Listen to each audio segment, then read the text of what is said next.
do much at 17 on your own in America. But that put the hook in me from a very early age that I didn't want to be a fireman or a policeman. I always wanted to be a storyteller. Yeah. You know, so yeah. In fact, one of my more famous Iron Man stories, Doom Quest, was actually a comic I made when I was 11 years old. Really? Yeah, well, Dr. Doom and Iron Man are back in the days of Camelot. You know, it was like, because I was always a big Arthurian tales person. Yeah. I grew up reading the Legends of King Arthur. It was much of my inspiration for Iron Man. And I made my own little comics back then, you know. I wish I had kept them. You imagine what that'd be worth now, a little, you know, oh my God. Yeah, so I made my own little comics and everything. Yeah. So the fact that I had a chance to finally get my hands on that and recreate it to what you know now was like amazing. It was providence as much as anything. But I had been preparing myself my entire life for it. To get this far, yeah. Just let me get my hands on it. I'm going to tear it up, you know. So, how did you land your first role at Marvel? With Iron Man? When I worked as an apprentice, I used to deliver pages for Wally Wood, who was my mentor. Yeah. And I got my foot in the door there by delivering pages, and I would always bring my own samples, and I would show them to John Romita when I was in, or the various editors. And just by sheer luck, one day, I got up there when they needed a job done very quickly. Right, okay. And I volunteered to do that. I think they had to have a book inked in like 3 days. I mean, it was... don't ever do that. I mean, it was like a really dumb idea, but I actually got some friends to help me with it, and we actually finished it in 3 days. And I think they were so appreciative of the fact that I had put my nose to the grindstone, because inking a book in 3 days, by the way, is not easy, let me tell you, okay? Oh. And from that, they gave me my first regular assignment, because I guess I showed them that I was reliable. Yeah. And it was competent. And that's about the best I could say about it, you know. But but it was enough to get me my job. Yeah. Good. So, when you first went to draw Iron Man himself, did you go through variations of him, or did you kind of just have that kind of picture of what you wanted him to be, and then you just drew that down on Well, paper? as I was saying before, I had prepped my whole life to get my hands on that character. Yeah. So the whole idea of variant armors, the Hall of Armor, all that kind of stuff was something I had conceived of in my childhood. Yeah. So when I finally got a chance to be on the book, and like I said, at the time, the book was going to be canceled. That's what they tried new people out on, was the book's titles that were slated for cancellation. I asked them if I could change a few things. They said, we don't care. We're gonna cancel the book. And that's how I wound up kind of turning it into what you know now. Yeah. But all those things were things I had thought about and prepped for, you know, my entire life, years, you know, because it was never what I thought it should be. Sometimes actually loathing a character can be a really great thing, you know, because it's like I really saw it totally different than the way Marvel had been treating him. Yeah. And the fact that I had one opportunity to alter that character to what I thought it should be, and obviously everybody accepted that, because the book, within 6 months, it was one of their top-selling books. Oh dear. Yeah. It's good. Yeah. So, apart from Demon in a Bottle, what kind of story you wrote for Iron Man do you like the most? What is your favourite? Well, I always like the stories that are about Tony. Just Tony himself, like no, because that's whenever you do any story, it's always about character. Yeah. You know, situation is one thing. Yeah. But that's not really what drives a story. What drives a story a lot of times is the internal conflict the character has. Yeah. In the context of whatever situation he's in. Yeah. And resolving that internal conflict is what a story is all about. Yeah. So I've always enjoyed stories that deeply involve Tony Stark as a human being. Yeah. Not just who he's fighting this month. Yeah. I mean, that doesn't mean anything, right? But you know, it's the growth of him as a character that always interests me. But besides, Tony Stark was an achievable role model to me as a kid. You know, it's like I didn't want to be Iron Man. I wanted to be Tony Stark. Yeah, you know, because he had, you know, I mean, he was the smartest guy in the room, the best looking guy in the room. He had all the girls, had all the toys, and all the money. I mean, that seems like an achievable goal in life, as opposed to flying around in a metal suit. Yeah. You know. Yeah. So obviously Tony being very achieving and stuff like that, dealing with his inner demons as well, like you just said, like you like writing and taking the layers off that onion and seeing what's inside him. Exactly. You know. Well, also you got to remember that up till then, that his weakness was his heart. Yeah. And they even got rid of it in the movies. Yeah, yeah, exactly. Yeah, but you know, at every issue as a kid, I was growing up, he would be fighting some bad guy, and just before he's ready to win, he would have a heart attack and die. You know, you know. And I found that, especially even in the 70s, heart transplants were commonplace. So I just said, he's got the money. Why doesn't he just get a heart transplant? That's it. You know, Why doesn't he just have that taken out? I mean, you know, yeah, exactly. It didn't make any sense to me anymore. And that's why we got rid of that and it created the something more permanent, you know, an internal struggle with himself, which they still, if you saw Civil War, the movie, he still struggles with. Tony Stark has this internal conflict with himself all the time. You know, what he did in his past and how to reconcile that in the future. You know, that's part of what drives him. That's what I like about Tony. There's so many layers to him. It's not just a standard superhero. Well, in the early days of comics, the convention was always to make them a millionaire or a billionaire, so that would give them the wherewithal to build all this you know, Batcave and all the gadgets and stuff. But you know, their secret identity was always a sort of a fake persona. The story wasn't about them; it was always about Batman or Green Arrow or whatever billionaire superhero it was. And I didn't see it that way, you know, at all. I think, you know, it should be about Tony Stark primarily. I mean, when I was first introduced to Iron Man, it was literally in the films. To be fair, I never read the comics beforehand. It was in the films, and I was quite taken back towards the end. At the end, when he said, you know, I am Iron Man, because I had that persona like, oh, it's going to be like Batman, their secret identity and stuff like that. But yeah, I mean, I like that it's open, honest, and like you say, it can then lead that story on for him battling them demons that he's got. Right, but again, it also fits into the rock star persona of Tony Stark. Yes, exactly. That's it. Yeah, exactly. He's a rock star. There's no doubt about it. Look at me. I'm Tony Stark. I've built this. So let's go on to the Marvel films. It says in your bio that you've had like your hand in many of the characters that we see on film today. What other characters apart from Iron Man have you kind of helped Marvel? Well, War Machine and Ant-Man. Scott Lang was the direct creation of David Michelinie and I. You know, 40 years ago. You know, that's the amazing thing, because that's the thing I never expected, because apparently, you know, Ant-Man was only a 2-issue tryout in Marvel premiere 40 years ago, where we introduced Scott Lang, and we made him a supporting character in Iron Man after that, but not as Ant-Man. But apparently, young Edgar Wright read those books, and like it made a lasting impression on him. And you know, there it was, like 40 years later, he's making a movie out of this stuff, and you could have knocked me over with a feather. I'm like, oh my God.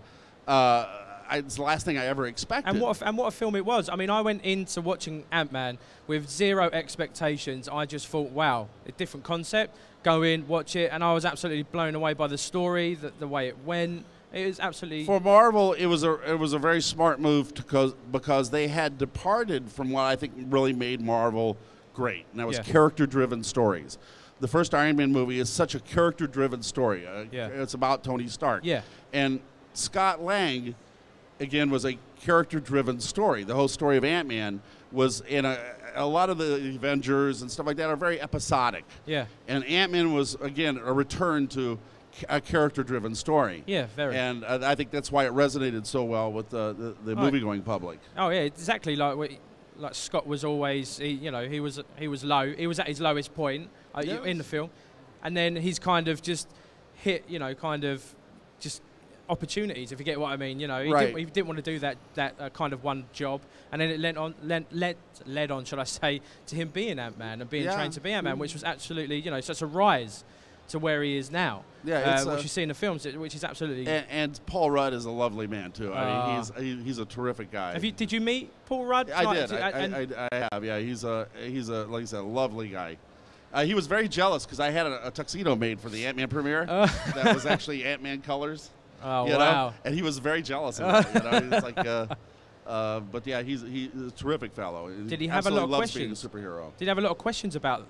Not as much. Scott. No. It's like because you got to remember, our Ant-Man was done 40 years ago. It has evolved considerably since then. He is Scott Lang. Dave and I we created Darren Cross and Scott Lang and Cassie and that supporting cast, but they have evolved over the years.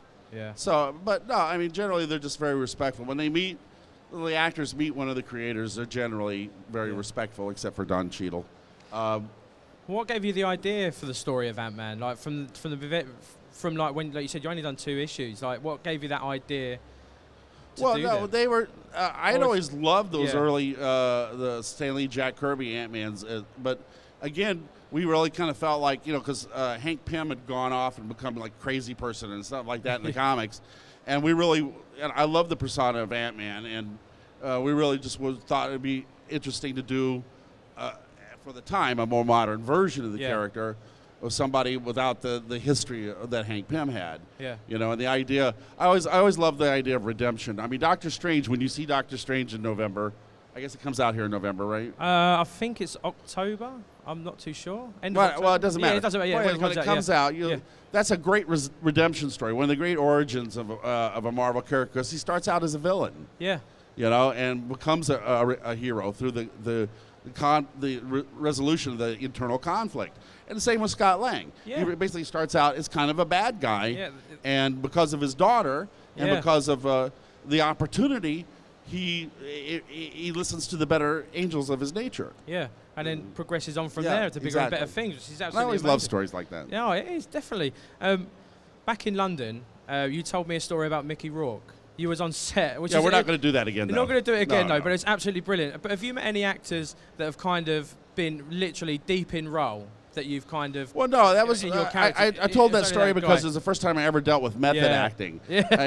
And that's a scary thing when a person stays in character through the entire movie. It's like... and it's way too prolonged to go into again. But basically, that was my first experience with a method actor who stayed in character through entire movie. He ordered cheeseburger. He go to bathroom. He talk like this no matter what. He stay like this. And it's like, I just found that insane. I mean, not being an actor, I don't get. I suppose you have to reach down inside of you and get it from wherever it comes from. Build that character up. But I don't get it. So there's a bit of news on your website that I went through. Basically, you're returning to Valiant for basically the 50th issue of X-O Man of War. You've drawn the character for the 50th issue along with like 49 others. So there's 50 different drawings on there from 50 different artists. Like It's the world's biggest jam page. It is massive. So obviously you was quite happy to do that, and you did that. I mean, I have 2 major legacies in my career. One is Iron Man, obviously. Yeah. And the other is Valiant. Valiant Comics still exists to this day. Exactly, yeah. And I'm very proud of those guys, and I have a lovely working relationship with them. In fact, since that, with the 30th anniversary of the company's founding coming up, I agreed to come back and do some more covers for them. So I've actually been doing some covers for Valiant leading up to the 30th anniversary of the company. Next year, I'm going to actually create the first new Valiant character in 30 years. I'm going to create a miniseries with a brand new character, never seen before, as part of the whole anniversary celebration. Wow, that's going to be quite a feat, ain't it? Just go back to them and then do. I mean, can you tell us like who X-O Man of War is for the people that don't know? Like, can you explain the character and the story? When I went to Valiant, my job was basically to help create the universe of characters. And they wanted to obviously do an armored character, and I thought I would want to do the absolute opposite of Iron Man. Yeah. I would do somebody who was like Conan the Barbarian. Yeah. I used to call him Conan in a can, is what he was, who basically had acquired an alien suit. Yeah. And he was, because of time displacement, he was kidnapped by aliens, in like the 9th century, and then by the time he escapes and comes back to Earth, it's the 20th century. Yeah. And so he's a man out of time as well, but with a barbarian sensibility and all the power in the world, which would lead to some interesting stories, you would imagine, right? Which it did. Yeah. And it was our flagship character from that point on. Yeah. It was enormously popular. But you know, it's just all part of the whole Valiant legacy in the years I spent there with the company. You know, one of many characters that I'm, you know, very proud of. Would you go back and draw him again and do another story arc? I just did a cover recently for them. Yeah, which I would have on display if they hadn't lost my luggage. You know, but that's really not what I'm doing right now.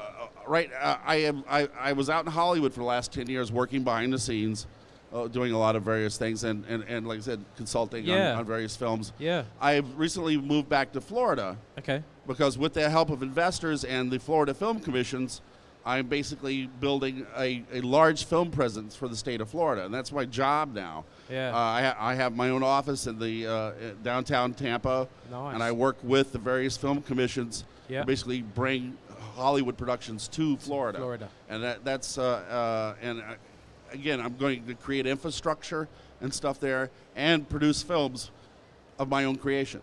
Wow! So that's really what I'm working on right now. Big future then. It's a huge, daunting task, but you know, this is something where I really feel this is a state that has a lot of advantages. Yeah. But they really don't have a strong film presence. But there are other cities in America like Atlanta and New Orleans that has a very strong film presence, and there are tax advantages and things like that there. But also, thanks to investment capital, I have a chance to actually create my own movie studio and my own make movies of my own creation. So that's really what's next on the list for me. The Valiant thing is fine, but that's really kind of something I'm doing out of love, you know. Could we see like the EXO film coming up, man? No, they got to already have a deal with Sony. EXO has a deal with Sony Pictures to make movies based on the Valiant characters. Valiant, No, these are going to be original movies created by me. Yeah. Oh wow. Yeah.